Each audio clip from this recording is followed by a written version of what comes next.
When I was a kid, the disaster we worried about most was a nuclear war.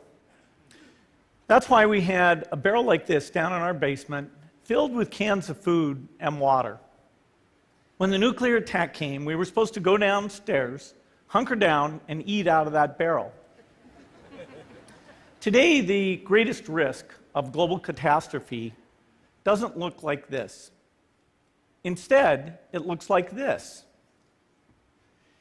If anything kills over 10 million people in the next few decades, it's most likely to be a highly infectious virus rather than a war. Not missiles, but microbes. Now, part of the reason for this is that we've invested a huge amount in nuclear deterrence, but we've actually invested very little in a system to stop an epidemic. We're not ready for the next epidemic. Let's look at Ebola. I'm sure all of you read about it in the newspaper. Lots of tough challenges. I followed it carefully through the case analysis tools we use to track polio eradication. And as you look at what went on, the problem wasn't that there was a system that didn't work well enough.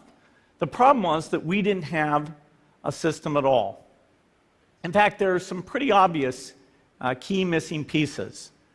We didn't have a group of epidemiologists ready to go who would have gone, seen what the disease was, see how far it had spread. The case reports came in on paper. It was very delayed before they were put online, and they were extremely inaccurate. We didn't have a medical team ready to go. We didn't have a way of preparing people. Now, Médecins Sans Frontières did a great job orchestrating volunteers, but even so, we were far slower than we should have been getting the thousands of workers into these countries. And a large epidemic would require us to have hundreds of thousands of workers. There was no one there to look at treatment approaches, no one to look at the diagnostics, no one to figure out what tools should be used. As an example, we could have taken the blood of survivors, processed it, and put that plasma back in people to protect them. But that was never tried. So there was a lot that was missing, and these things are really a global failure. The WHO is funded to monitor epidemics, but not to do these things I talked about. Now in the movies, it's quite different. There's a group of handsome epidemiologists ready to go. They move in, they save the day, but that's just pure Hollywood. The failure to prepare could allow the next epidemic to be dramatically more devastating than Ebola. Let's look at the progression of Ebola over this year. About 10,000 people died, and nearly all were in the 3 West African countries. There's 3 reasons why it didn't spread more.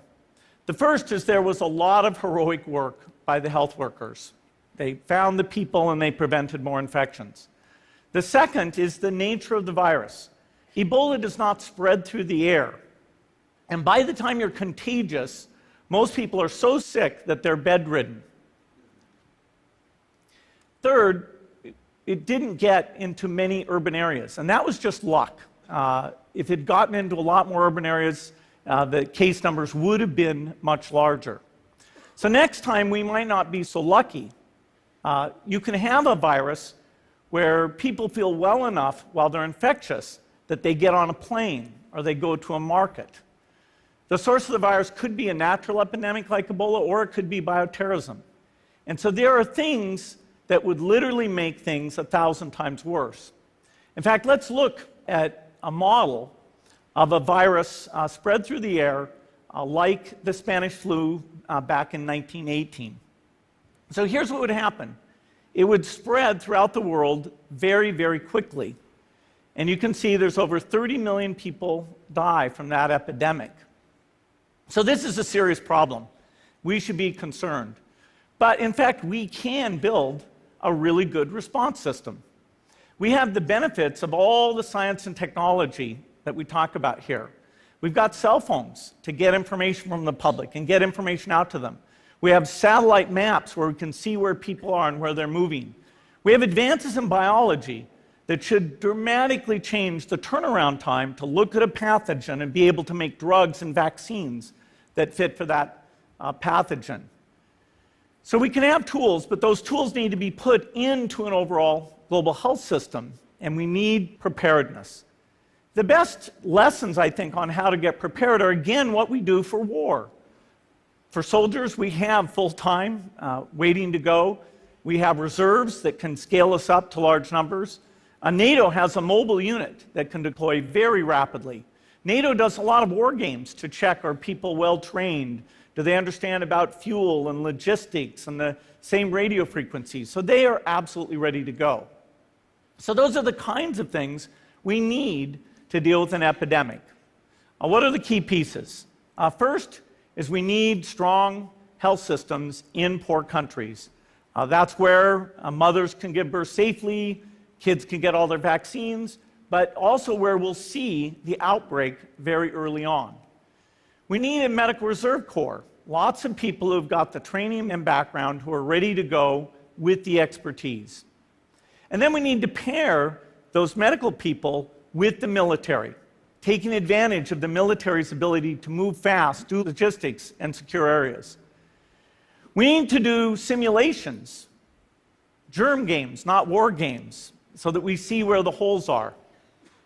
The last time a germ game was done in the United States was back in 2001, and it didn't go so well. So far, the score is germs 1, people 0. Finally, we need lots of advanced R&D in areas of vaccines and diagnostics. There are some big breakthroughs, like the adeno-associated virus, that could work very, very quickly. Now, I don't have an exact budget for what this would cost, but I'm quite sure it's very modest compared to the potential harm. The World Bank estimates that if we have a worldwide flu epidemic, global wealth will go down by over $3 trillion, and we'd have millions and millions of deaths. These investments offer significant benefits beyond just being ready for the epidemic. The primary health care, the R&D, those things would reduce global health equity and make the world more just as well as more safe. So I think this should absolutely be a priority. There's no need to panic. We don't have to hoard cans of spaghetti or go down into the basement. But we need to get going because time is not on our side.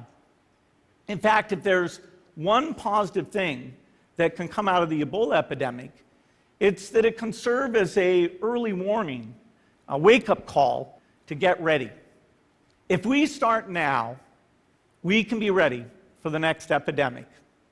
Thank you.